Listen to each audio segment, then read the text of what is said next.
Hello, everyone. Good evening.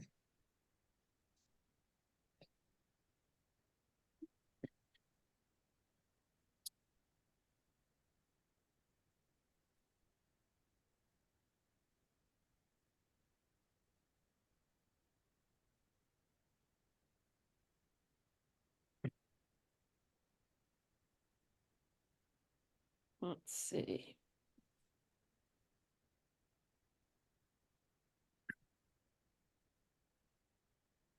Two, three. 1, 2, 3, 4, 5, and Jeff. Okay. Molly and Dale will not be with us tonight, so we have our full contingent.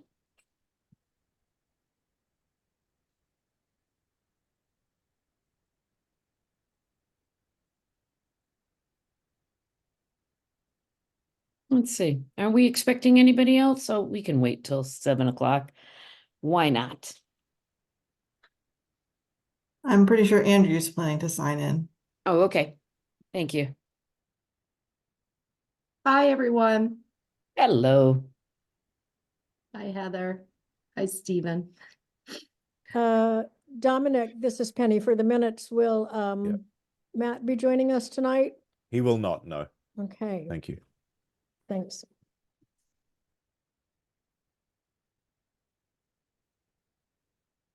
Did everybody enjoy this beautiful day? Times two. It was a tease. It was a tease. Let's hope we have some more snow. Come on. Okay, it's 7 o'clock. I'm going to call this meeting to order. Do we have any public comment? I guess we don't have any public. Uh-oh, we're doing something wrong. No controversy, no comments. Okay, if anybody joins us later, we will take their public comment, but for now, let's move on. Let's review and approve the minutes of our previous meetings.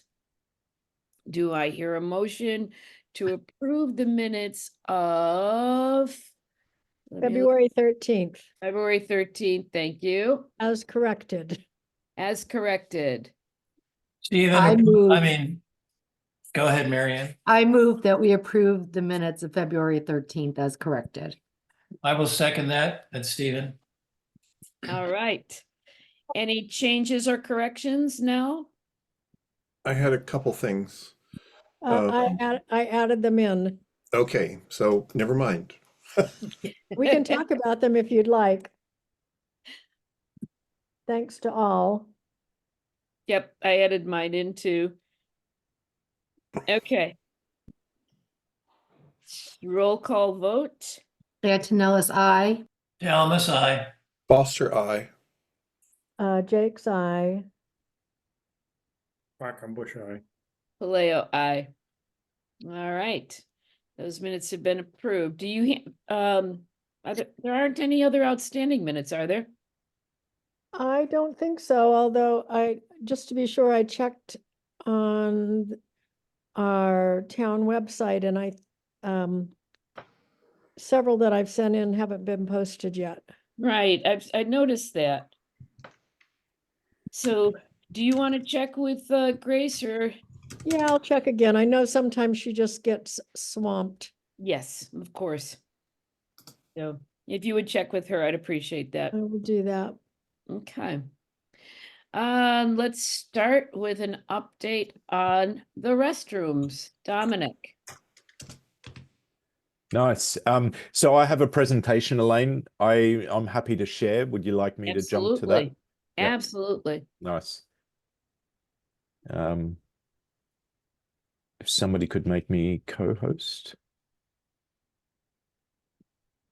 Great, thank you. So I had an agenda for today. We can jump straight to the restrooms and then we'll come back. No, if you want to do things in a certain order, go for it.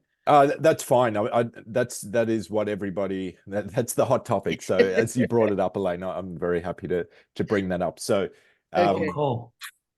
I believe I've presented to this group, about the updates about the restroom. So we had engaged the local plumbing inspector, and had asked for leniency for the requirement for an additional restroom per the new code, which was initiated in December. We just learned about this last month. Unfortunately, the building inspector is not comfortable granting us that leniency. He explained that if this were a residential project, he would feel a lot more comfortable kind of overriding state requirements. This being a municipal building, he did not feel comfortable in doing so. He explained if we want to take it further, we need to go to state. And we know that that's not feasible for this project, just timing wise. I know in our office we have done that before. Going to state is quite an arduous process and it's time consuming. And so we cut our losses and we are now investigating how we might be able to fit a restroom into our project. The critical parameter here is that we do not extend the gross roof area larger than 5,000 feet. So initially we were looking at how we might investigate adding a restroom here. We felt like we had, existing restrooms and a wet wall. And initially we thought we have some area under this upturned roof. How might we be able to situate and it did, well, expand one of the restrooms so that it could be allocated to the women's, which is the specific requirement, and have 2-stall restroom.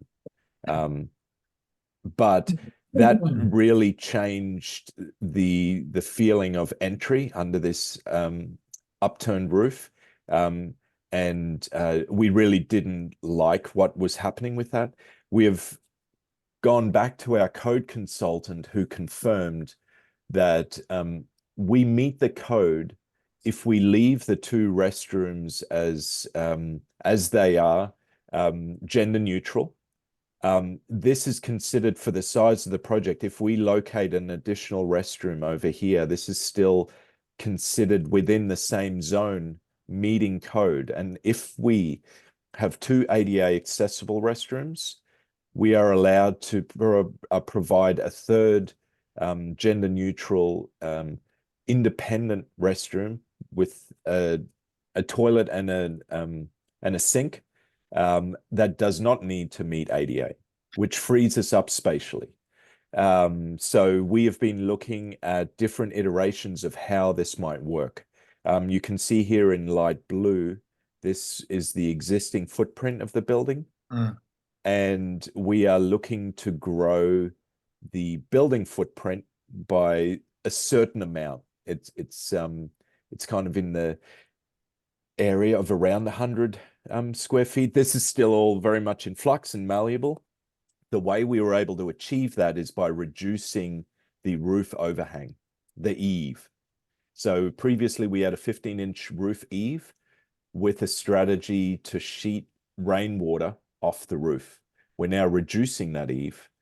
We're most likely going to need to integrate a gutter around the perimeter of the roof, but that reduction in roof area around the boundary allows us to expand this western bump out roof to allow us to kind of house these services here.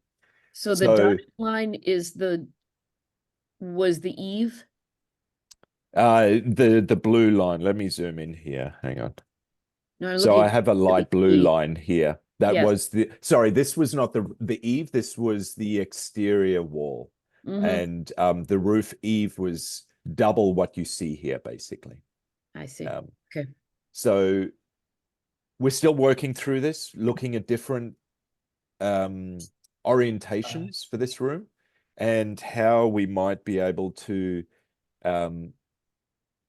serve the storage room and water service room.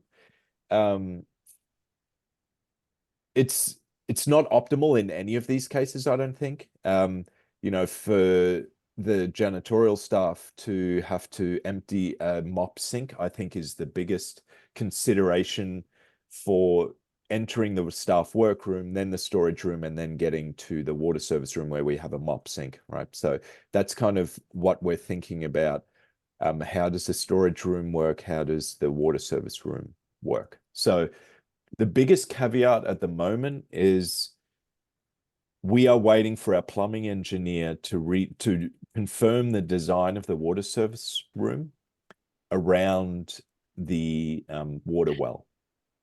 So the last time we spoke, I had let you know that the plumbing engineer was looking at around 25 gallons an hour, I think it was, and that has been vastly reduced. And I forget, I think it's 0.75 gallons an hour. Don't quote me on those numbers. It's been vastly reduced as to what the requirements are for this building. With a lower yield for the well, means we probably need some sort of storage tank. So we need to work out what size this water service room needs to be before we can confirm where we stand. But I think it's very positive that per the code, we don't need a third ADA restroom. So it's going to be much smaller. And we feel like there's great potential here to locate this additional restroom in what is a reasonable place off the lobby and not overcomplicate what we've already done for the entry sequence. Great. So I've bombarded you with a lot of information just now. A lot is in flux. The septic leaching field has already been designed around building occupancy, not fixtures. So we're good there, that was another positive for this. We have looked at other locations for this restroom, but we don't want to sacrifice, the director's office, for instance, and everything has really been designed along this spine within inches. And it's been I think the only area where we might have some fluff is the vestibule. So we did look at that as well, but there's a few moving pieces to this. Right now, we think our strategy to reduce the roof eave seems to be a good one. We'll work through how that's going to look on the building. We've done a couple of studies. I don't have imagery for you today. I don't think it takes away from the overall feel of the building, but we're still working through that detail. I see, Brad, your hand is up. I'm not sure if there are a few more. I'll start with you, Brad. So it sounds like in the big picture, you're reducing the eave in order to not increase the total roof square footage and bump out to the west, that center part. That's exactly right. And Yes. is it also coming in towards the reception browsing? No. So this dimension here, this 9.4, we're holding. Is the same? Okay. Yes, Yeah. is the same. Today I do have some additional interior renderings for you, which will give you a better perception of that space. It's something you haven't seen specifically. So I wanted to show those to you so you get a sense of this space. We feel 9.4 is already fairly tight. I think for the scale of the project, there's some nice spatial pushes and pulls. The lobby is, open to ceiling, so it's going to feel large, even though the breadth, left to right is a little compressed. The meeting room is, up to the ceiling. We have a drop ceiling in this zone here, so we really don't want to tighten this anymore. But it is a nice circulation experience to then get out into adults and children's as a large open space. So right now, I think this is working. And where were water services before this change? We had it in this, actually, we had it here. Okay. and then storage. So what was nice here is that if you were to discard the contents of a mop bucket, you can do that at the mop sink independent of what's happening to the storage Right. room. Yeah. And then if you go back to the new one. Yeah, I'd like sure. to see that just for.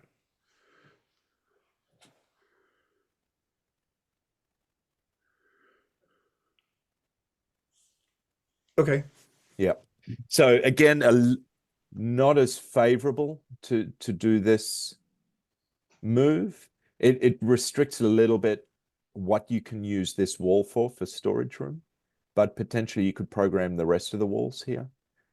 We know that we're going to have some controls in this room for staff, central controls to the building, the fire alarm, some lighting, and some HVAC control panels we would like to locate in the storage room. We think it's a nicer central location to staff rather than putting it somewhere out here. So we do need some wall space.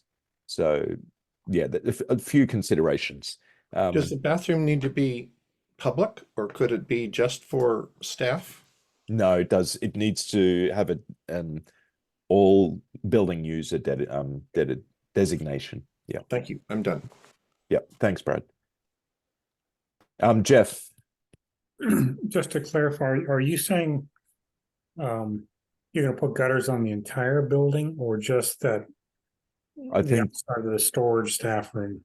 I was discussing it with Matt and we haven't locked it in, but our sense is with a minimal eave, the ability for the water to sheet off to the drip strip, it's just more likely the case that it's just going to come back onto the building, which our exterior materials as slate, we have no issue with that, but we just feel like it's better to control the water with less of a sheet ability for the rainwater.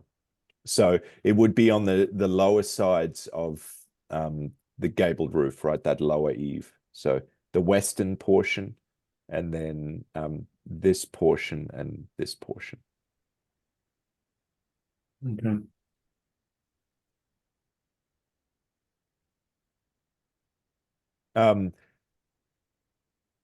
Stephen. Yes. So I see you've got option 2 and option 3. And option 2 looks like the only change is how the fixtures are set up and the door location into the bathroom. That's correct. So the one you have circled as option 1 and the one above I'll say is option 2. From the standpoint of sight lines from the meeting room, I think option 2 works a little better. Agreed. Yep. But I have to say I'm very impressed with what you've been able to do, having to shoehorn in that bathroom. Thank you. I agree with you, Stephen, that sight lines is a serious consideration here. Just people's sense for privacy or just accessing this. So that's something that we need to consider as well, for sure. Yeah. Andrea? Thank you. So just a couple of questions or comments. One is the particular configuration of the restroom that is in the pink dotted square. Could that configuration be put with the design at the top? Just wondering if you could share that wet wall between those two rooms. Yes. In case there's any issue with any pipes breaking or anything. I also don't know if the water room, if it's better to have that on the interior or have it on an exterior wall, depending on how you're running everything. So that's something, just a question, but also what we're mostly concerned with is we want a storage room that is the most functional. So Marianne, looking to you in terms of what you will have in there, what kind of storage racks, what kind of situation you think would work best for accessing materials and items that wouldn't hinder you as much, because you'll be going in there probably, pretty often putting in maybe some large things in there as well. So those are my comments and questions. Thank you. Thanks, Andrea. Previously, we had perimeter shelving for the library to maximize storage there. Circulation, is somewhat tight, I guess, in the previous iteration too. And as you say, that there are some awkward conditions here, or again, knowing that we do need some wall space, maybe in some of these more uncommon conditions, we can still maximize how storage happens in these spaces. I think there is potential for all. I agree with sharing a wet wall. I think the iteration here to keep this wet wall here was to just allow simple chase within the wall framing to serve this mop sink. The further that this kind of squeezes into the water service room, I'm trying to keep their existing 67 square feet. Again, we've got to see what we come back with from the plumbing engineer. So a few things in limbo. I think that top iteration Yeah. gives you the most usable wall space inside the storage room, right? Because you're only really you're only impacted by the door into the water closet. Yep. Everything else is really usable. So I think if we can make that work in some way, shape, or form, it may be beneficial. Yep. I agree. Yeah. I am eyeballing this on a small screen. And so the answer may be I'm just looking at this wrong, and it would certainly impact the wet wall. But I'm wondering if it's possible to actually get the door to the water in the top iteration on the wall where the bathroom door is and still have that exterior exit. Can't quite. Oh, in here. Yeah, if it's too tight or not. But that would allow you to maintain, the storage room, without having to get a mop bucket through it. Yeah, If it that fit. would be great if we could keep that relationship. Apologies, it's not as clear to show the surroundings here. This turn is the roof edge, which would be here. So the exterior wall is somewhere around here. Unfortunately, that doesn't work in this iteration. Doesn't make sense. Yeah. Okay. Yeah, Dominic or Reddy, I got a couple of comments. For even the area in pink to get the water service, if you maybe move the door that goes from circulation to the staff workroom, just up a foot, and then just enough to get a door right where your cursor is. Yes, understood. And I think the way this door opens to the storage room, right, that the door swing would then swing into that. I see what you're saying. You're talking about trying to get a door in here. Just enough to get a door in there. Yeah. Not too far, but just enough to get a door into the water room. I think from circulation desk. That would work if we reconsider this closet somehow. This staff workroom might need a rethink as far as if we move this closet, this door could shift all the way up. But I think just even the door into the staff workroom, just move it west a foot or foot and a half, just enough to squeeze the door into water surface. And what's the distance in the staff workroom between the counter and the work desk? Is that about 6 feet? Yeah, it's around 5 something. It's ADA. Yeah, but it's tight. But I did for DD, I did test that. It might be 5, 6. Looking at the doors, it could be actually 6 foot. I'm sorry, that was the previous layout. So looking at this exterior wall is now pushed out. And so I agree with you. I think it's 6 foot plus this distance here. Can I just throw out just a couple of ideas? Do we need a door to the storage room, or could it be a pocket door or something that could be sliding to give you more usable wall space so you don't have to worry about that swing? Yeah, that's what we were hoping for originally. And I Hmm. think that was a nice solution here. It'd be great if we could utilize that in here somewhere. And I think we could. So if you're amenable to that, I think that's something we do directly in the storage. I think from previous discussions, your intent was to always have a door there, just to be able to conceal storage room. That would help us out, I think.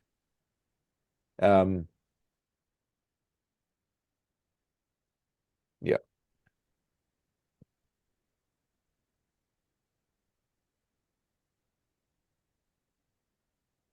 No, so that's kind of where we are at the moment. I think, unfortunate we couldn't get a variance for this, but hopefully not as bad as we first thought, as far as where we had originally considered it on the eastern side. Again, it's critical for us to get all the latest information from our plumbing engineer. So right now I'm showing you kind of working plan iterations. Once we know where the water service room is, we can lock down where we're at. If there's no other questions, I'm happy to move on. Okay.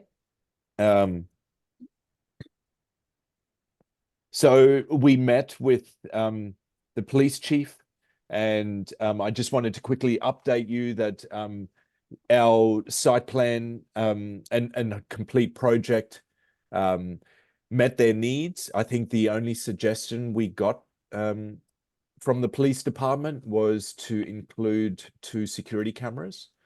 And we worked through a few locations. I think the primary would be these 2.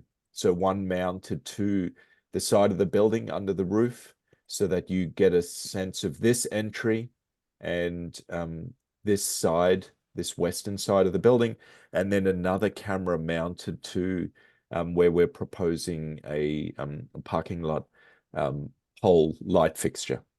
So pole mounted camera.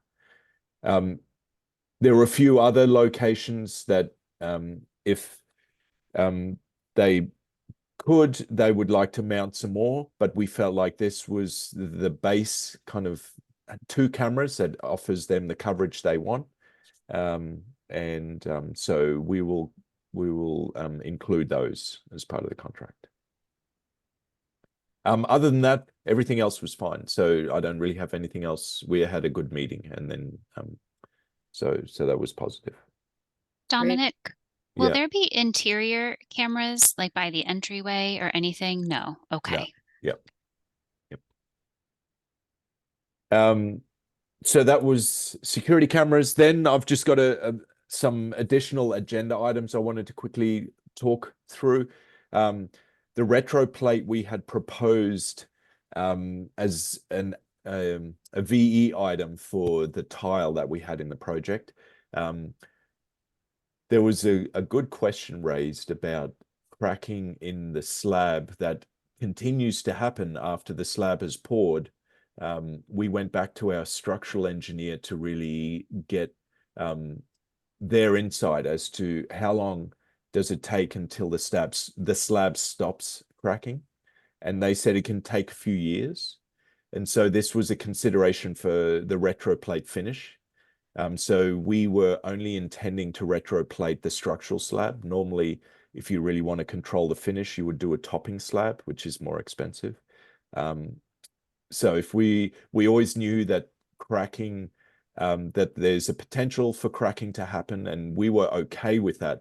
I think now that we know from the structural engineer that cracking will continue to happen for a few years after, or the potential for that to happen after the retroplate has happened or been completed. It's a difficult condition to set expectations for. And so from the design team, we're a little bit concerned to alert you to this situation, right, with retroplate, and then be worried in a few years' time that you'll come back to us and say, look, there was excessive cracking. it's not a structural concern. It's just a visual thing. These cracks can get up to, you know, 1/8 of an inch, and they will collect dirt and muck, and it's not a tripping hazard. You know, that's not a concern for us. I think it's just about controlling expectations and the visual that will result of doing retroplate on a new slab. So we've done retroplate on structural slab of existing projects or renovation projects, and then for new projects on a topping slab. So we were thinking about to propose rubber floor as a replacement for tile. We have many options for finishes, and we're already using that finish in the building. And so that was our recommendation back to the committee, considering the concern of, you know, exposing a structural slab.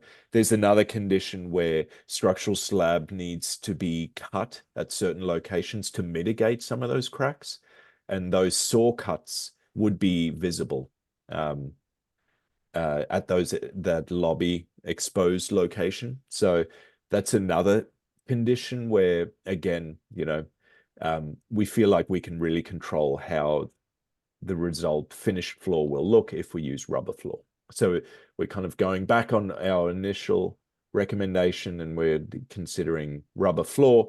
I have some images. You know, we can do a wood rubber floor for the meeting room, which I think would be nice. You know, this is not set in stone. We're still going to do an interiors finish review, but just to give you a flavor of how this can look. You know, something for the lobby, we think, would be nice, something cooler, show the variation to what's happening in the meeting room, and this is the more circulated space, or something that is actually, you know, more concrete-like in appearance. We received, there was another question about warranties and life cycle considerations. This product is warranted for 15 years and expected life cycle of 25 years. So similar to carpet, is very hard wearing, even in lobby conditions. We have no concern for the foot traffic, you know, the condition of the lobby, being able to handle that. I think the one consideration is the restrooms and how we handle that. If the restrooms were small enough, and we could lay resilient flooring or rubber flooring in a single sheet, that would be appropriate, but we're worried about seams in those rooms. And so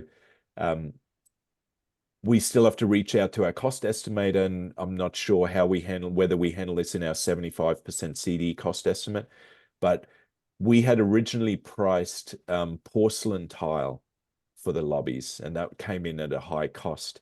I think it was $47 per square foot. We could use a much cheaper tile and see where we end up for those small spaces. So just the 3 restroom floors, we could do that there. Or we could go epoxy, an epoxy floor, which is kind of liquid applied, sets. I'm not sure on the square foot costs there. So there's a few things. Maybe we do some adults for the 75% as to how we treat the restrooms. Lastly, we could do just painted concrete and sealed. But again, there's a risk of cracking, and over time, you know, a public restroom in concrete with some cracks, it's a low spec condition. We often specify tile on the wet wall of the restrooms. So we could do a washable wall paint if you wanted that. So there's a few options for the restroom, and maybe this is not a conversation we lock down right now, related to the restrooms, but regarding the retroplate in the common spaces, we're kind of backing off that recommendation and considering resilient flooring. A few hands are up. Yeah.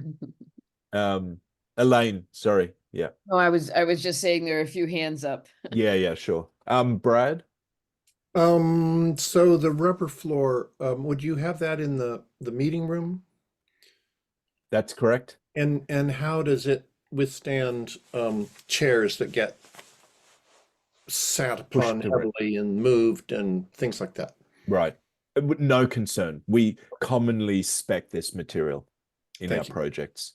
Yep. Very hard wearing. Penny. I just wanted to clarify, you said the rubber flooring has a 15-year warranty, Yes. and how long of a Life cycle is 25. and how does that compare to tile? I would say tile has more longevity, would last longer, but you pay a premium for that. So I think resilient flooring you could put in the ballpark of carpet.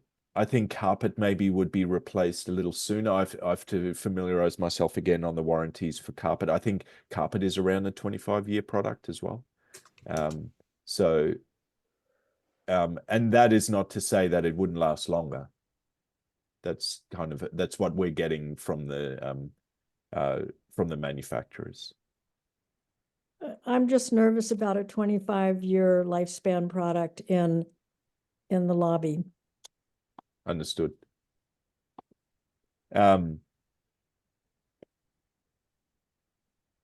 Yeah. Again, we haven't had issues on our previous projects for this. I think some of them are coming up to around. I can reach out to Matt in our off Matt Odens and see if he knows of personal experience for projects that are, have using rubber that are older than 25 years. But our understanding and our experience is with the product, it's very hard wearing and could easily last longer than 25 years. But yes, it's not as hard wearing, or, it doesn't have the longevity of tile.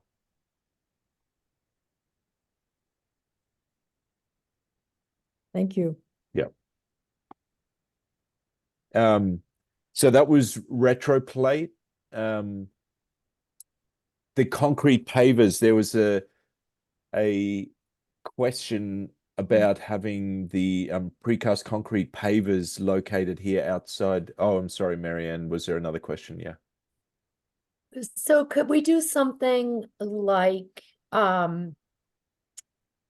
when we go out to bid, have them bid on doing tile and then have an alternate of rubber floor? And then Yes. we see where we land on bid day. Yes. Yes. You mean for the final? Right, Yep. right. We could. There is strategy to add alternates in the final bidding, and you have to put them in hierarchy. You cannot select the third add alt without accepting 1 and 2 first. So depending on where we land out, there might be a hierarchy of Okay. adults. We could include again into the 75% just so that we understand again where we are holistically in the project and Okay. what that means. And we can clarify before our mid-March date what your sense is for how we finish the restrooms Right. as well, because that's kind of a little bit different potentially, or it's very much smaller scope. Mm-hmm. And then so my memory is that the resilient floor, the rubber floor, is about a quarter of the price of the tile. I have those numbers, yeah. So Okay. the tile for the lobby, the circulation space, let me get the plan up so we can just see it here. So it was the lobby area here, reception, browsing, 2 restrooms, and the circulations desk area was 35,000. So that was like $47 per square foot. Retroplate is $15 per square foot. So we would see savings of 24,000 if we did that substitute. And then if we use resilient, that's only $9 a square foot. So if we were to swap out tile for resilient, that's $28,000 we're getting back. So you're looking at 35 grand for tile, 11 grand for retroplate, and then $6,000 for resilient. Thank you. Sorry, I should have just listed the cost numbers. One more time. Yeah, sure. It's $35,000 for tile. Mm-hmm. It's $11,000 for retroplate. And then it's $6,700 for resilient. So retroplate and resilient are kind of in the similar ballpark. Okay. 11,000 and 6,000. Thank you. Yep. Andrea? Dominic, I have a question about, you know, how you said you have to cut lines, which I have in my basement. They are not attractive and they do collect a lot of dirt, dust, everything for cleaning purposes. Do you know where those would be located? Yeah, we did discuss them. These dotted lines are showing overhead changes in elevation. So we have kind of a drop soffit here. This is a dotted line to show this is a low ceiling, but those lines actually kind of correlate to where you would have saw cuts. So most likely you would have one there, here, and here. I forget the spacing. It's around, I think it's up to 20 feet, 25 feet, something like that. Maybe we don't need these, but yeah, I know we would get one right here. So that's highly trafficked. You know, this one alone is unfortunate. And I will say that along our cuts, we have the cracking happening in those corners Yep. everywhere. And it's for someone who likes something that is that has a good look to it, it's annoying every time you go down and see it. So I don't know if you can get a picture of what it actually looks like, just so people understand what they would be getting. I know that you have shown a picture of kind of the cracking, but this is a different sort of level of That's right. cracking. They are deeper. They can go up to 1/4 inch. Yes. And so yeah, that they are somewhat unsightly. Mm-hmm. Yeah. Thank you. Yeah. Stephen?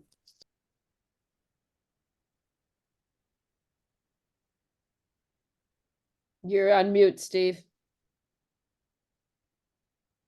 If you think of a public sidewalk where they have the control joints, the cuts in the concrete, that would be somewhat similar to what you're talking about, correct, Dominic? That's right. Yep. Yeah. Yep. So if we all have experience with those, I think, so that would give you an idea of what you're looking at. And then, like you said, that's where they're put there, so hopefully the cracking occurs there. Thank you. Mm-hmm. Right. So we can continue that conversation about what those finish. I just wanted to kind of get you all the knowledge, or all the information, sorry, that we've acquired now from our structural engineer. So,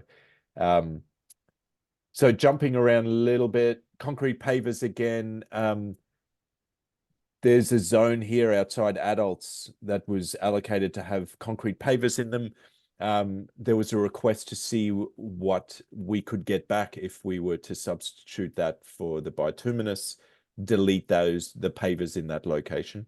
I think that was around $5,000. So just a consideration, we could do the, bituminous all the way up to this location, or we could, for $5,000, have the concrete pavers.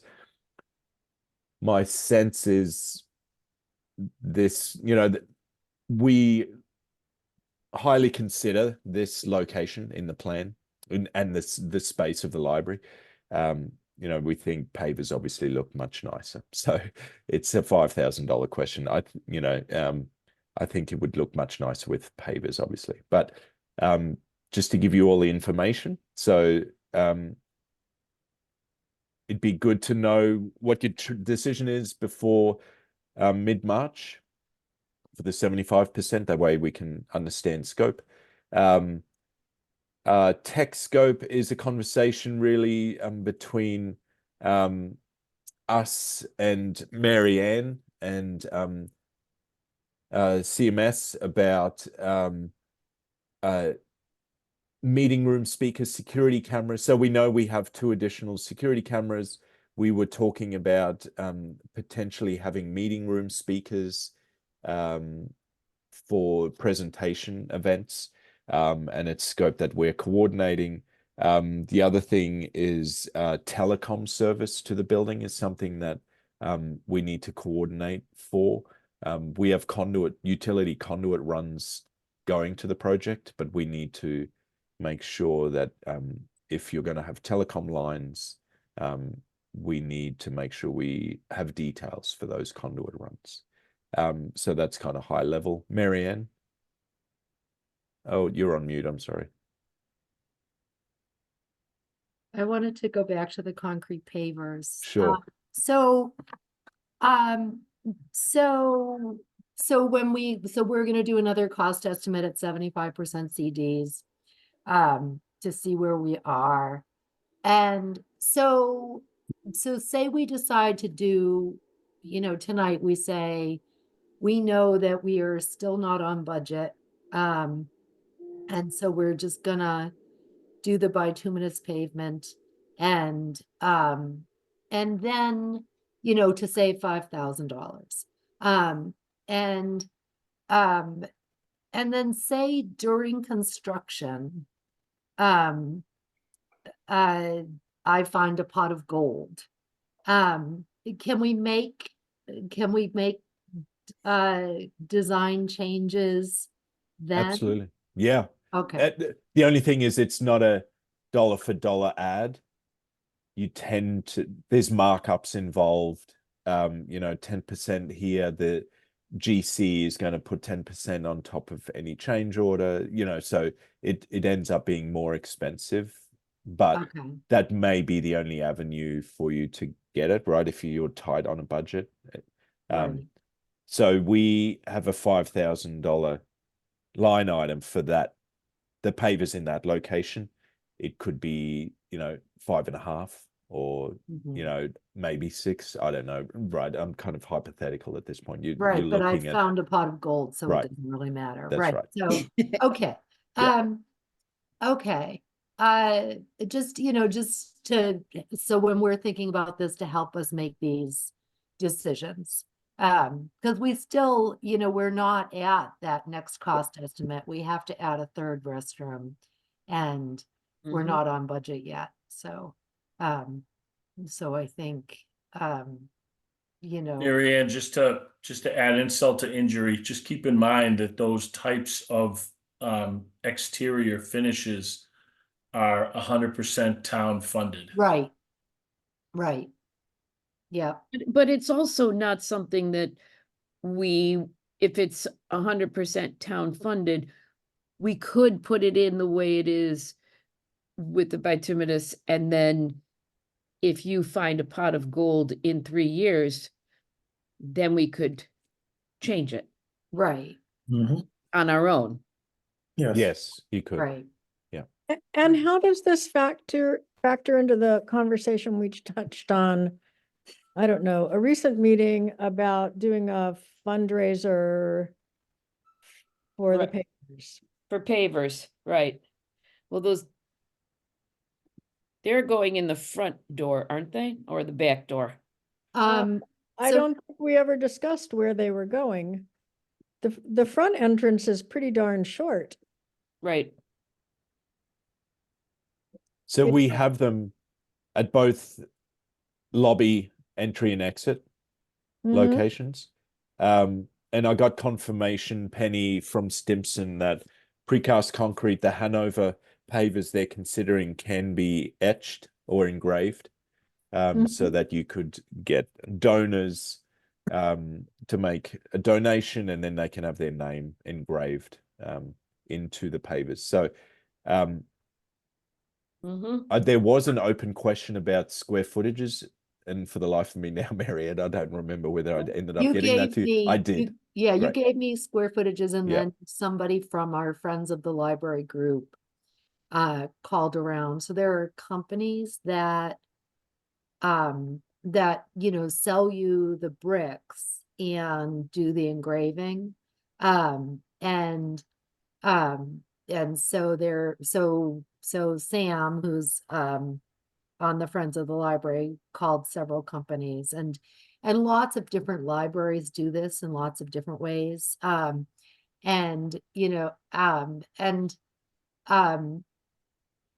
they have it ongoing. So like the pavers are in there, and then the ones that are bought are engraved, and then people can buy them after the fact. Somehow they can take the pavers out and get them Yep. engraved, or switch them out. That's right. Yep. So maybe you could give me the square footage of that spot outside the adult room and even outside the children's room. And then maybe I'll have a conversation with Greg and find out what those pavers are, and if he knows someplace that would do that engraving. Sure. I'm also, so this adults is 128 square feet. Mhm. So children's would be is probably around 100. Just sizing that up. Okay. I'm actually talking to Stimson. I was hoping to have photos for you of what that can look like, just to give you a sense of it, the engraved brick. But I'd like to get their recommendation and input. We're considering, we need to go through signage with you too, Marianne, and font types is a consideration, and then you try and marry the whole concept of the project. So using the similar font for the library, you can use that for the engraving as well. So like to pull Stimson's expertise in on this as well. So I'll get as much information from them to provide to you, so that you have all the information for sure. I'll get you children's confirmation on this square footage. Okay. Yeah. Andrea, I think you were first. I think Brad was first, Oh, actually. I'm sorry. So my question, there are several places with concrete pavers, and you were talking about the $5,000 for a section. Am I right in assuming that that's just where the one camera is? Yes. Okay, thanks. Yep. So my question has to do with the pavers themselves, and with these companies that do that and sell them. I've seen some conditions where like frost heaves and the like have created kind of bumpy hindrances in the pathway. And so I just want to bring that up as a potential concern, especially for accessibility. If you have someone who has a walker or a cane, or in a wheelchair, just that making sure that whatever is there for the entryways are something that can be a condition for a very long time that will support that accessibility. Yeah, that's a good point, Andrea. And I'll get confirmation on how Stimson detail that. I'm sure it has to do everything with the sub base and making sure they have proper aggregate and drainage to prevent heaving. But I'll make sure to confirm that. Yeah. Thank you. Dominic, have you considered stamped concrete, which might be less expensive than pavers, but give you the appearance that you're looking for? No, because I don't like it. Oh, I love stamped concrete. Yeah, yes, it does resemble pavers. But I would. My sense is to go to concrete first. I don't know about stamped. Yeah, the expression of something that it is not. Keep it. If you don't have pavers, then maybe I would just go concrete, honestly. But that actually might be a better question to Stimson. That it's kind of their realm. So to your point, though, Neil, I'll go to Stimson and see what their thoughts are, and maybe they have an idea about something that's more cost effective. Bituminous comes in lovely shades of black. Yes. Stamped concrete can also look like stone. And, you know, so it can really be lovely, but it also cracks. So. Absolutely. I think we should investigate, as painful as it'll be for Stimson. Another scope item for them that's on the chopping block. But yeah, let me raise that to them, Neil. Thanks. Yep.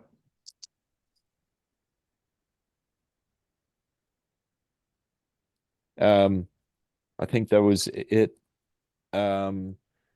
for those two items. So moving on now. So yeah, we'll coordinate Marianne and Neil about your kind of the technology and these additional items and needs for the library. I just wanted to again bring up the site plan. So we now have revised the turnaround, so we meet the setback requirements. We have deleted the guardrail and the retaining wall per our VE, so this is the resulting plan. I wanted to highlight that we, by code, need to provide conduit lines for charging station, for a single charging station, so that you could in the future provide charging for 2 vehicles. Neil, to your question, we're still confirming whether we need to provide any for the handicap spaces. This is high efficiency vehicle designation here. So again, we don't need to actually provide the charging station, just the infrastructure for it. So this is a bit of a coordination item with landscape as how this integrates into the pathway. This Dominic, just to follow that through, you'll be providing sufficient space in the panel to support that piece of equipment if it's added later? That's right. Yep. Yeah, thank you. That's right. Yep. Yeah, that and PV, there was a lot of coordination about the panel and these additional needs. And a separate meter? Separate meter for charging. For charging. Yes, so because ultimately the library wants to charge for it. So that is infrastructure that you want to be able to implement at that time. So they're great as systems. You need to just set it up one time, and then basically, you know, it's a pay per use condition local to the charging station itself. And that prevents people from charging overnight. You can, and there's so much flexibility there. I think you can do the first certain period for free and then you pay after. So there's good ways for you to be able to control its use. The charging stalls are usually given high priority, right? Just to kind of promote high efficiency vehicles, so that they usually are located closer to the building. And I know this is equipment, but we're seeing more solar charging ones as well. So they're making advances with them. And you can reach out to someone at the Leading by Example program, Marianne, at the state level, and they have had many webinars that have featured different types of EV charging. Nice, I have a question about the location of the 2 charging stations. Yep. So I get that we like to sort of encourage people to drive electric or hybrid vehicles. And in Shutesbury, a lot of people do, but I think we don't, I don't, if we don't have to, I don't think we should limit those 2 spaces for charging spaces, because if people are just coming to drop things off or for a quick pickup, they want to just be able to drive, you know, up close to the front door. And so I would suggest, if it's possible, to move those 2 spaces to the end of that bank. I agree. Yeah. Over here. Yes. Yep. Yeah. And we leave those 2 spaces right by the door. Yeah. accessible to people just doing quick drop-offs. There's potential, Marianne. I think I'm thinking of lead requirements, and this building is not going for lead. And to meet the lead requirement, it gets priority. So I'll check with our electrical engineer on code requirements, and hopefully, as you say, we can push them off. So Okay. yeah. I nothing against electric vehicles. I encourage people to get them. I love it when the town chooses to buy a hybrid or electric vehicle. But I think that we just, Mhm. until they're more prevalent, we want for everybody to just be able to drop things off. I agree. And I think yeah. just the scale of this project Yeah. warrants that kind of a choice because, where we've had them on larger projects, there's just more parking closer. So Right. that totally makes sense. Penny? And we're required to install these or be set up for these? How does that work? Yeah, just set up for. So there will be a concrete pad and a termination so that in the future you can buy the charging station itself and you can connect it. So the infrastructure will be there. There'll be conduit runs. I'm not sure if you actually have a handhold there where the electrical wiring is terminated. I'll confirm that for you. We're basically trying to just meet code though. So whatever code dictates, nothing more. So, but in the future, I still remain concerned about number of parking spaces and so that's I would with only what is it 1 2 3 4 5 6 7 10 parking spaces, having 2 that are set aside for electric vehicles is a big percentage. yes. So having the infrastructure won't limit you initially, right? So then you can make that choice down the line. And yeah, so our count is 12 with the 2 handicap. And as you say, it's always been a real limiting condition for this project, with the overflow here. But difficult to manage. Another difficulty. Yeah, right. So that's it for the site at the moment. Moving on to the building, we had discussed previously exterior water connections. So we've got 2 spigots, one at the water service room and then one here at the storage room. So both east and west sides of the building. There was a request to add another one. So we're going to price this out for 75% and see where we stand for this scope of work. My sense is they'll, internally run these water lines up in the plenum space and get it out to the spigot. We don't want to overcomplicate the slab or anything like that. Try and do this as low spec as we can. So I've made the request to our plumbing engineer and I'll wait to hear back from them. There was a request to flip the electrical room access door. So it was previously over here, to move it here so that you actually extend this display space. So I think that's a nice move to give you more hanging area, along with the hanging area that we've already designated here. There would be a screen for the presentation in the meeting room. We do have some a display area as well to the left and right of the screen that might be used too. We've reintroduced a window condition in the staff workroom here, just to give you better oversight from the staff workroom into the adult space. And we've been reconsidering the director's office, including a solid wall here and flipping the organization of the room and the door so that you could prop the door open and have views in and out. This would be a glass door, so you could see in and out, even if it were closed.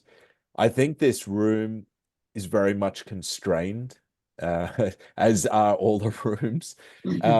But how we meet your needs as far as the right size desk space, I think orientation here, that there are considerations no matter where you put the desk.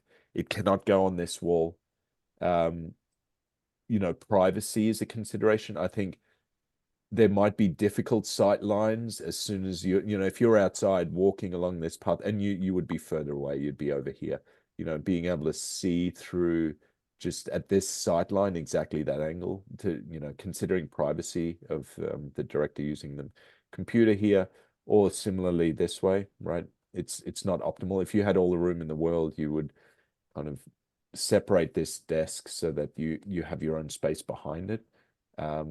So we still need to work through this. This was an initial take here. I did have this desk up in this corner, and that would allow visitor seats here, and we'd keep the storage shelving here. So Marianne, maybe this is another topic where we can micromanage, program, sorry, your office space here. So we need to kind of flush that out. But other than that, the plan, I've got some millwork updates to present to you as well. But really the plan, other than the restroom, is kind of locked in at this stage. So if there are no other questions, I'm happy to move on. I just wanted to present this building section again. We've been looking at a fabric wrapped acoustic panel. We need some acoustic mitigation strategies throughout the library. Initially, we had earmarked acoustic drywall, which had a high dollar value to it. And we're looking forward to testing acoustic fabric wrapped acoustic panels that'll be mounted to the drywall in these locations here. We figured we would keep them white so that they kind of go away and they're not too loud. But it should realize some savings there, and that was never worked out in VE. So this is kind of one of those line items that we were targeting. Hopefully we realize some savings here. We feel we will. And we are trying to go for low spec type of acoustic panel here. We'd like to have the butt joints align with the rafters, so there's a little bit of congruency there with what's going on in the space. But again, just to kind of show you the treatment of that upper wall, along with our initial strategy for how color can move through the project, define the different spaces, give character to the different areas. This is a plan diagram of how the color treatment can move in, from this main circulation space and then into the teens room, right? And all of the walls inside there. And then adults room, it can move into the director's office, the reading nook, and the study room, and similarly throughout. So I just brought this up to give you an indication of that. Now we have 4 interior views. I just wanted to kind of give you a sense of where we were. This is the meeting room. So this is without this egress door now. And the panels would be up high here. We have an indirect linear light that is also running along the full project. So that at 9 feet, it goes in the meeting room, and it basically illuminates the underside of the ceiling of the roof decking, and that creates an ambient light condition in these double height spaces. It goes all the way along adults and then all the way along children's as well. So that can, you get a sense of that here. The kitchen, we're thinking of finishing all in white so that it goes away, so that it's really a kitchenette function, but it doesn't have a large presence in the space. So just an updated view here with an expression of what the rubber floor could be here. So, some warmth to the floor, picking up what's happening in the ceiling. The next image, this is a new image. So as you enter the building into the lobby and then turn right, this is the browsing and the library of things, looking to the circulation desk. Gives you a sense of what the rubber floor might feel like here. Just to note, there's a few coordination things that we're still working on. So the light fixtures related to the acoustic ceiling tile is going to get coordinated. So we're still working through that. We won't have this as a resulting condition, but it will be ACT here. We will have acoustic ceiling tile. Previously, it was drywall. Also to note, the library of things will be finished in a apply and clear coat. So it'll be a wood expression of this here. But we will do metal shelving for the browsing, with some storage and sliding doors above. Again, a sense of what how the colors, and again, the colors are not locked in. This is just our first take on what different color designations might feel like.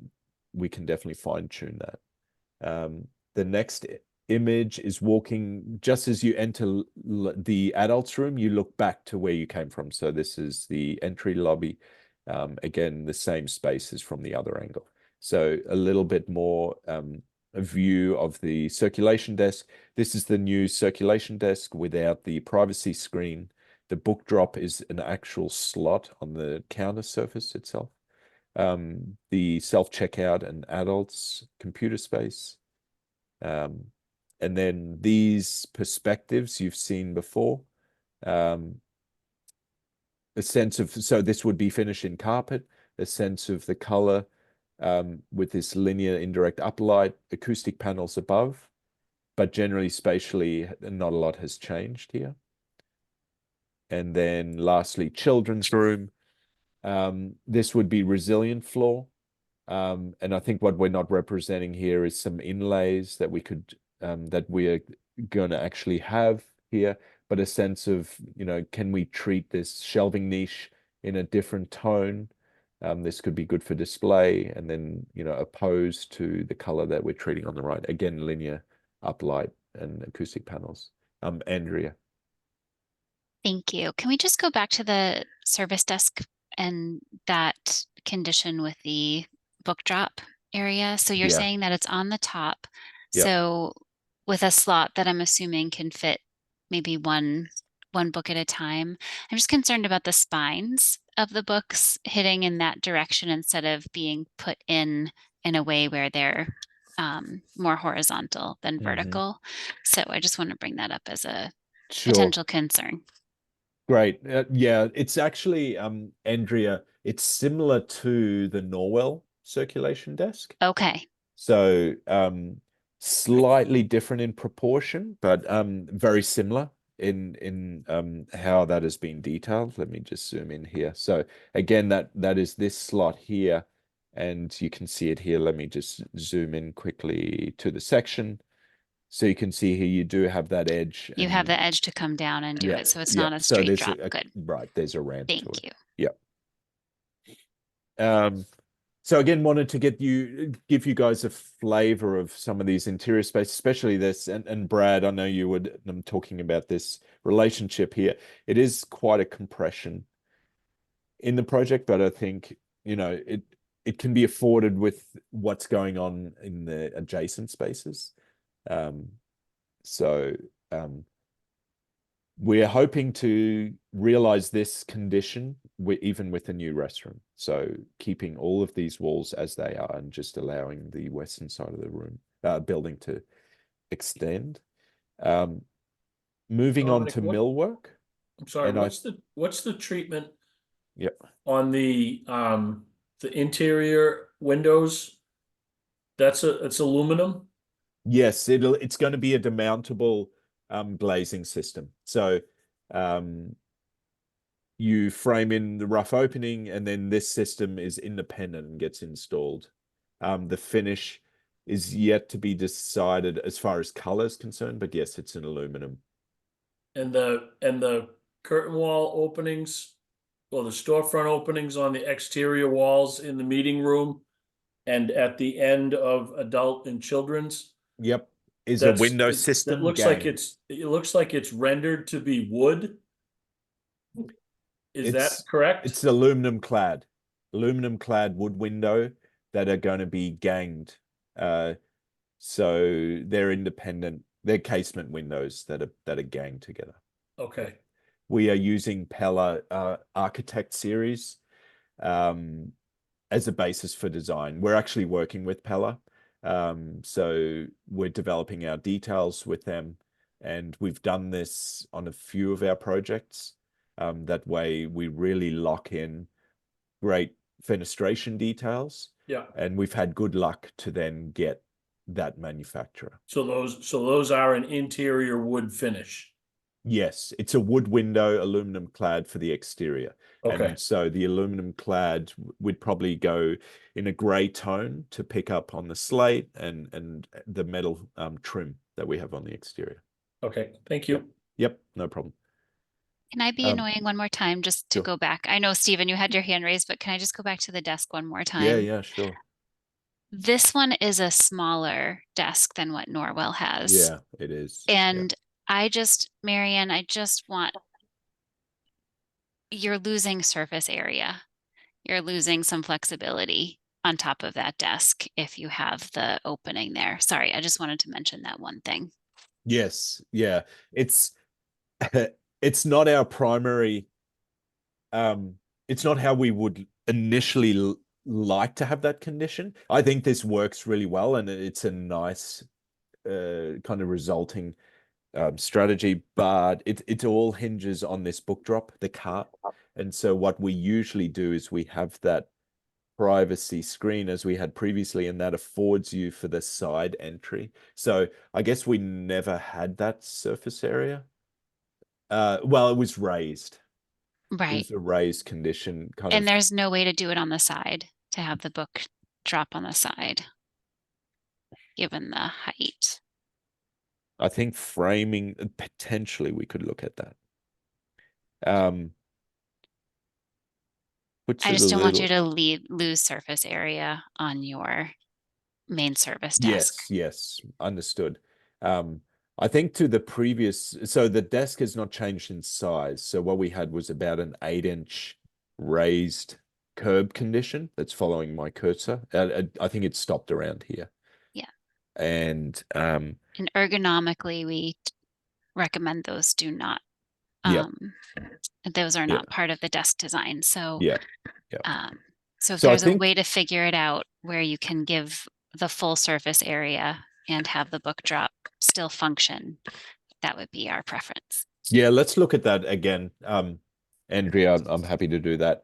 I think this new version actually affords you, excuse me, a little more counter space than previously. That privacy screen was a little inefficient. And so, but yes, I'm just trying to quickly think about how this might work. But if we lose the slope, I think there's potential here that you have to really push it in. You can't just drop it in. So, yeah. Stephen? Could you go to one of your renderings that show the stacks, like in the adult room, the book?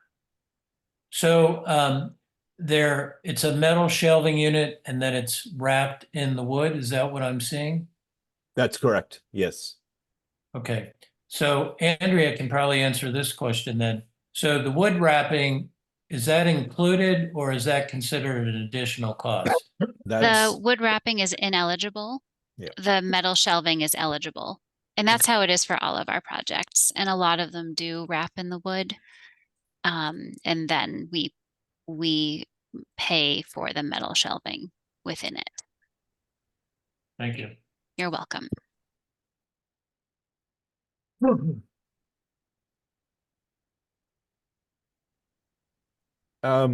So I think the last section again was millwork, and so we were already having a look at this.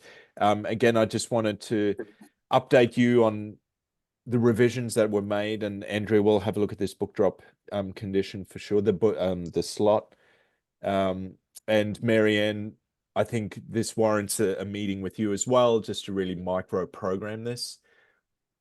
What computer are you going to have? Where's the tower going to go? You know, is this sufficient for a waste paper basket or trash? And you know, is your box file, you know, is this appropriate?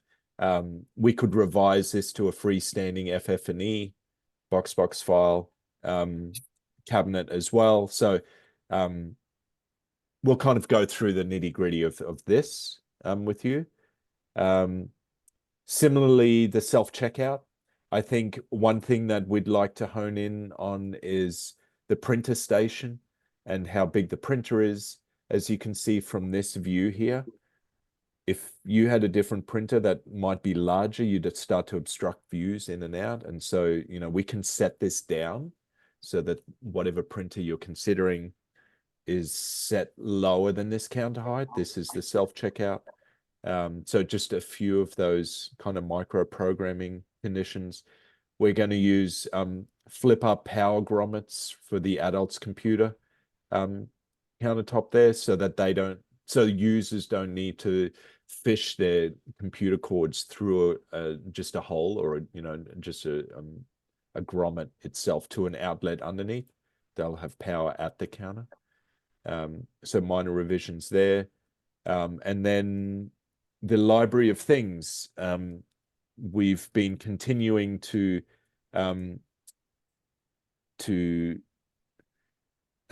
sorry, as I zoom in here, to refine.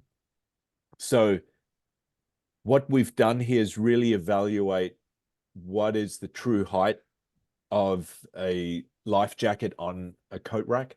And we're holding an adult size throughout, but of course you're going to have mediums and smalls, and so, you know, there'll be some variation here. But we feel like the paddle size warrants its own compartment here.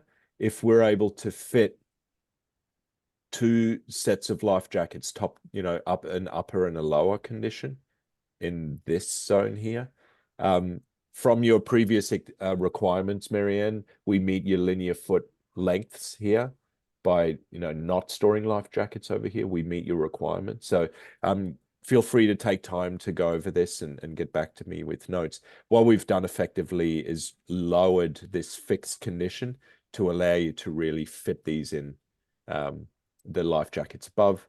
Again, these coat rod brackets allow you to pull the rod out, and then in the off season you can get the shelves in, and you can pull the shelves out when you're using these life jackets to hang. I think everything else works pretty well. So we have sliding doors, very low spec, but appropriate, I think, for this storage condition up here. So 3 doors on you know, a stainless steel sliding track, and that allows you to contain what you might store up there. So kind of the high level updates of where we stand as we refine a lot of these things. The kitchenette, again, that's another thing, Marianne, understanding your refrigerator, microwave, you know, making sure that we have all your needs met. We'll continue to coordinate with you on. The last thing in the slide deck was the restrooms, and we've covered that. So that's everything I had today. Thank you. That was great. Are there any other questions for Dominic? I think Stephen has one, Elaine.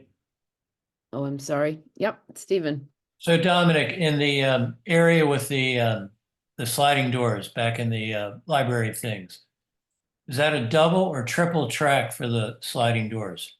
Triple. So Okay. all 3 move.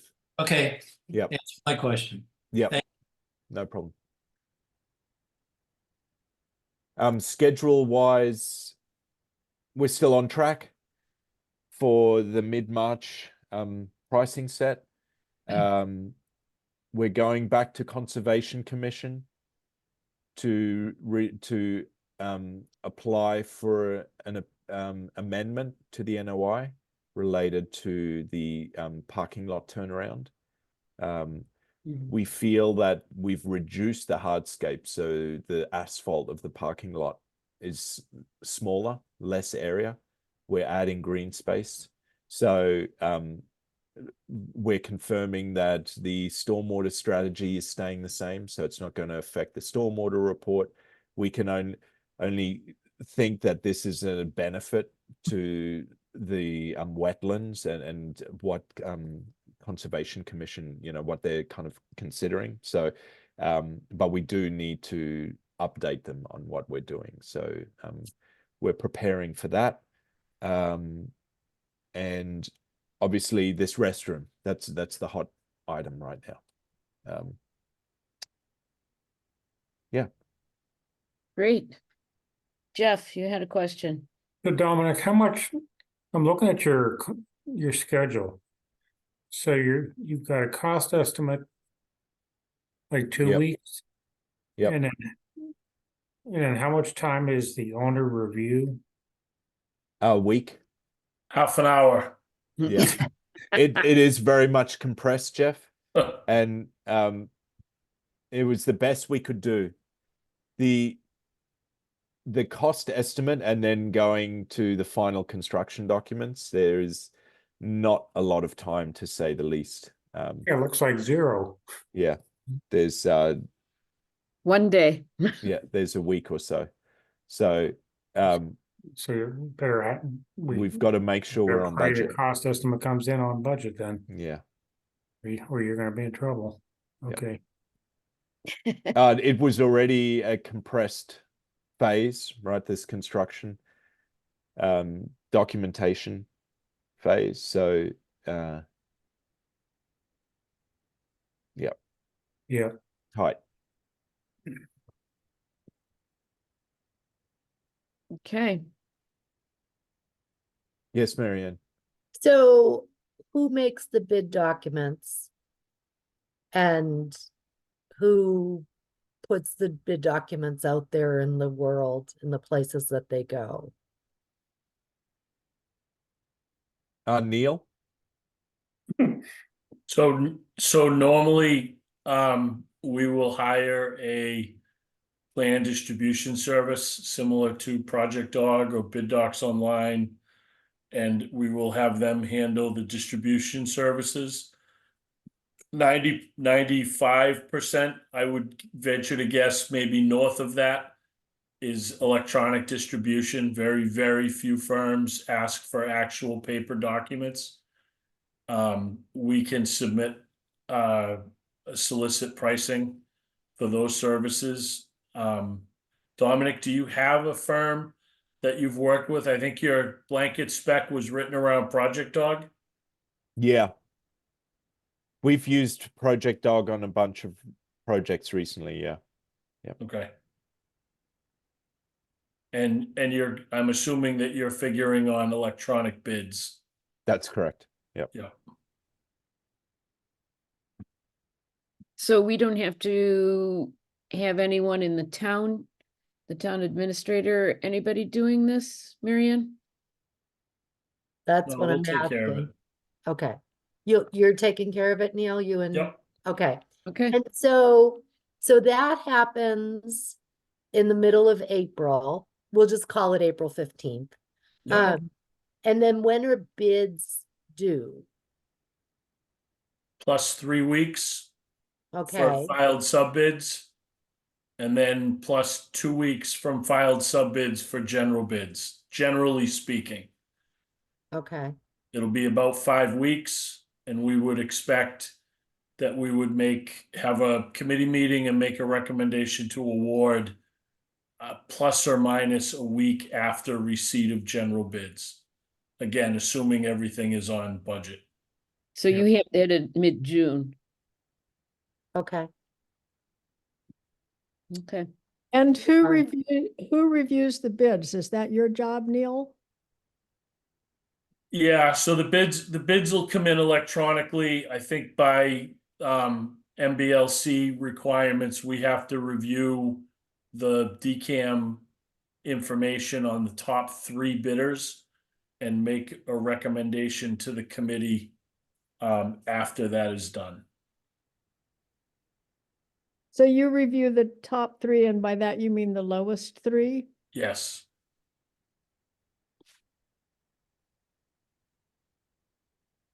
Okay. All right, stay tuned, everybody.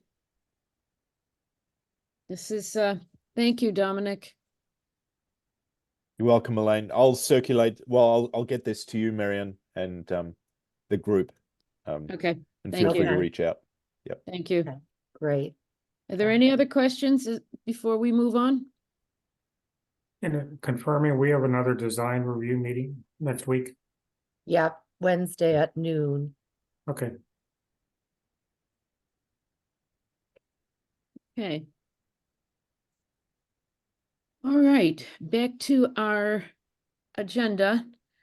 We've gotten an update on the restrooms and the continuing work on the construction documents.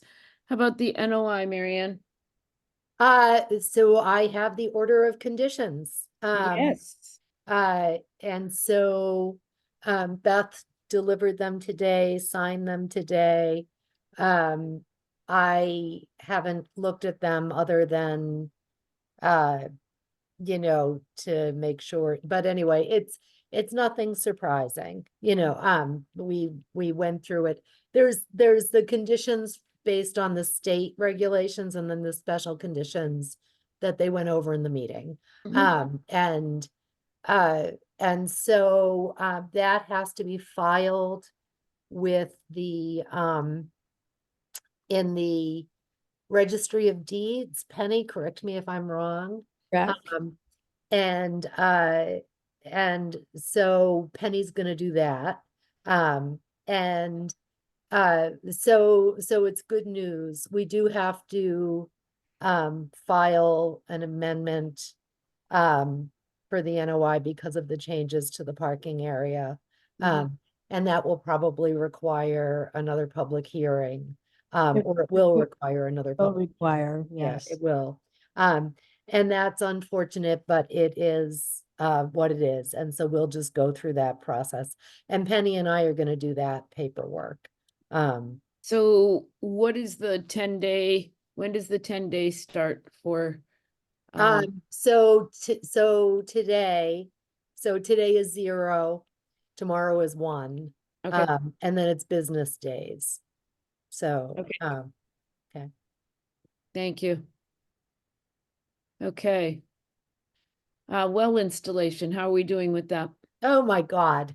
So, so after our last meeting, Neil advised me to ask a couple of questions of Quabbin, Mhm. well drillers. And so I've had a couple of conversations with Quabbin well drillers, and I'm waiting for an updated proposal. And so I left him a phone message. Well, I spoke to him briefly on Friday. I left him a phone message yesterday. I didn't hear anything, so I tried calling him again today and the voicemail didn't seem to be working, so then I emailed him. And my guess is he's out in the field drilling wells. Yes. And so so that's where we are. And in the meantime, the other well drillers that submitted bids are calling. So and then I texted Neil today and I said, I called him and I emailed him and he still hasn't gotten back to me. And I'm waiting for somebody to tell me either just keep calling this guy or go with the other guy. Neil, what do you recommend?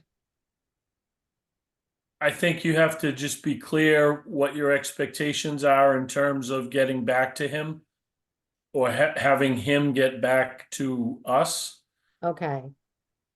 You just the thing you got to remember is his proposal was such that if we go 350 feet and hit an abundance of water, then the proposals were practically equivalent. But the deeper that we have to go, the cheaper the other guy was. So that's sort of just running around in the back of my head. So if I send him an email tomorrow morning and say, I need to hear from you by Friday at 9 a.m. or we're going to move on. Does that sound fair? Yep. Okay, Yeah, all I right. agree. So then we Okay. would move on to Cushing. okay. Yes. Have you Okay. heard anything from Connecticut Valley? No, I haven't heard from them. Neither have I, Yeah, so. but but Cushing has called and I Okay, just had to say that I was still doing more research. okay. Okay. So give him until Friday and then Okay. move on. I'm So- giving them until Friday at 9 a.m. Yep. Okay. So, Marianne, do we have any sense of their mobilization? I think the 12th of March would be the first that they could start. Is that right? Per the Conservation Commission. Right. They both indicated that they were available. So you know, but so when I did speak to the person from Quabbin, you know, I talked about the timeline and he was, you know, they available sort of within a 2-week window. They're also scheduling other jobs, you know, so but yes. So There's another piece to that too, though, before the well can go in. I was just gonna say, Trees need to be cut. Erosion control needs to go in, and you can't start any of that until the appeal period is over. So, March 12th would still be in that period. That would be 10 days, wouldn't it? yeah, But- but then Steve Sullivan needs to go and cut Right. trees. Well, And that was gonna be my question. Steve, are you, I see you're on here. Are you gonna be able to get the road put in and the trees cut and everything if we say March 12th?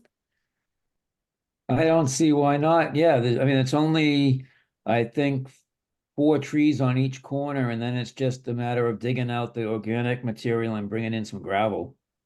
yeah, That could happen pretty fast.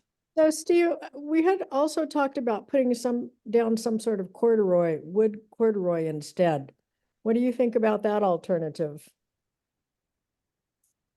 Doing what?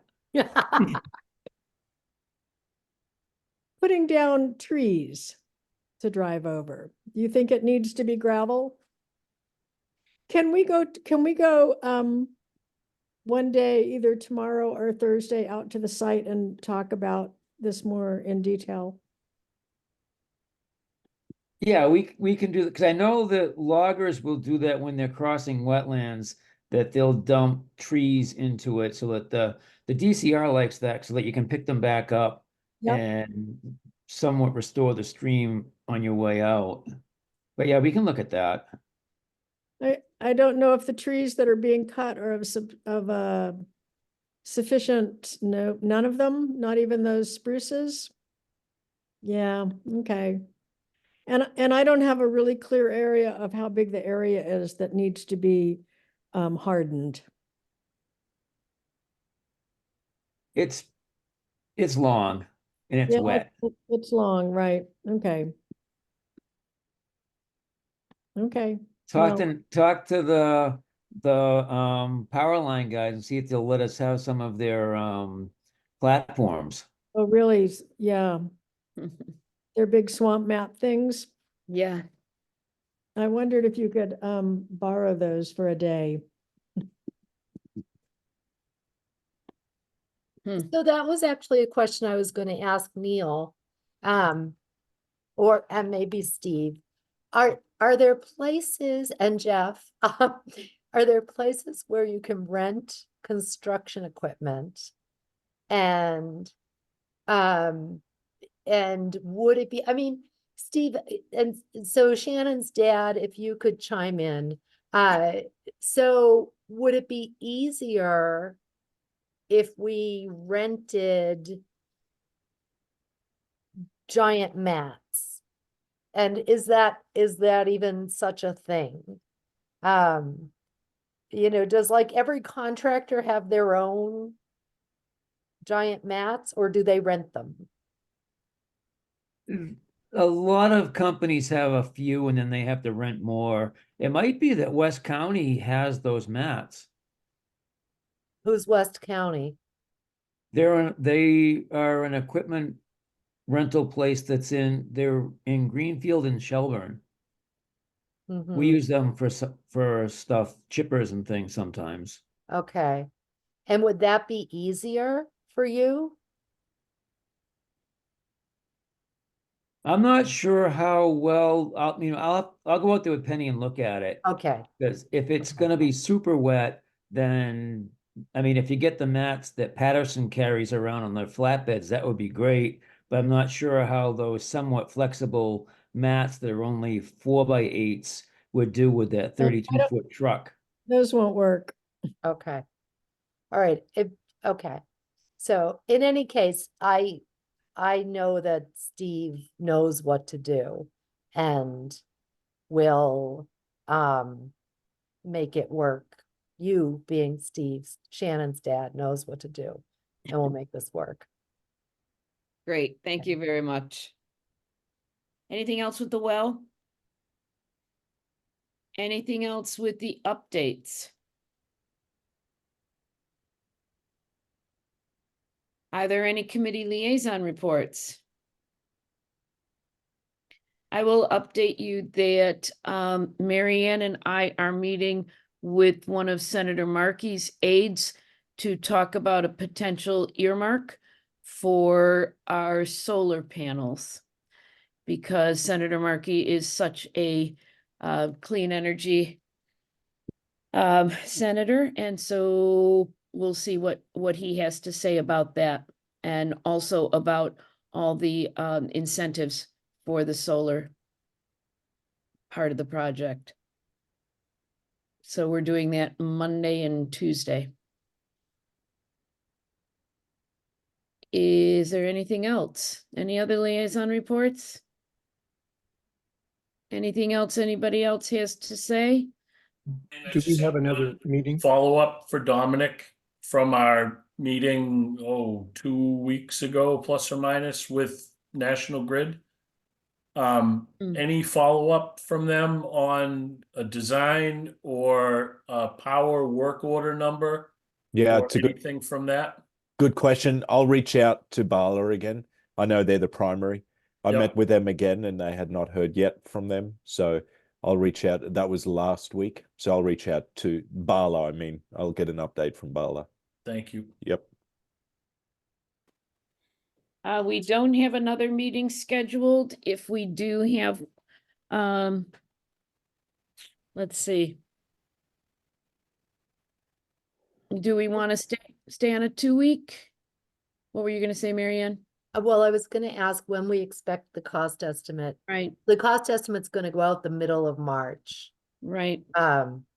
So Why don't we wait till we know when the cost estimates are back? Cause that's what we're gonna be talking about next, right? Dominic, do you need any more answers from this committee before you finish putting together the cost estimate or the packet for that? I'm sorry, I was on mute.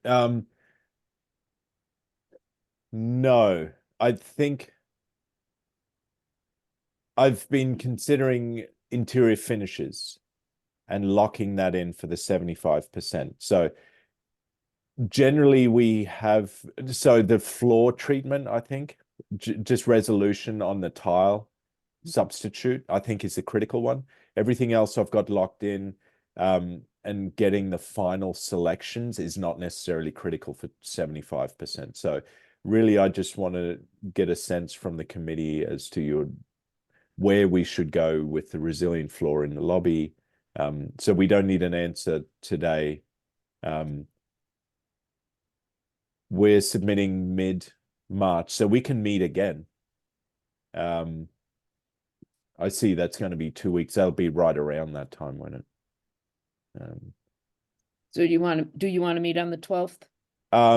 That is purely architectural, so I can turn that around for the 15th is our deadline. we meet on the 12th. Yeah, let's meet on the 12th. Okay, Yep. Alrighty, and on the 12th, you want an answer from us about the resilient floor, and I was gonna make a motion, but I'd rather have Molly and Dale here. Mhm. And let them, And I won't be here for that meeting, so someone will have to take minutes. And I won't either, you won't be here either? not on the 12th. I'm gonna be away as well. Uh-oh. Uh-oh. How about the 11th? Could we meet on the 11th? I could meet on the 11th. I could too. I'll be away. All I right, let's, should be able to meet. Jeff, how about you? I'm okay. Okay with me. Okay, let's see if Dale and Molly can, and we'll make it for the 11th. I'm sorry, Steve. That's okay. And you folks will be meeting on the 6th, right? For the Yes. subcommittee? Yeah. Okay. And are you here for that, Stephen? I forgot the dates that you're gonna be away. Well, I'm gonna be away, but I'm gonna make sure I'm here. Okay. All right, thank you. All right. Okay, Okay. so we have a design subcommittee at noon on the 6th, and then probably a full committee meeting on the 11th at Mhm. 7 p.m. Okay. All right. Thank you, everyone. Is there anything else? Do I hear a motion to adjourn? I move we adjourn. It's Brad. I'll second that motion. Roll call vote. Antonellis, aye. Almus, aye. Foster, aye. Jake's eye. Quackenbush eye. Leo, aye. Thank you all. This was a good meeting. Appreciate Thanks, it. everybody. Thanks, everybody. Thank you. Bye. Good night. Good Good night. night, everyone. Good night.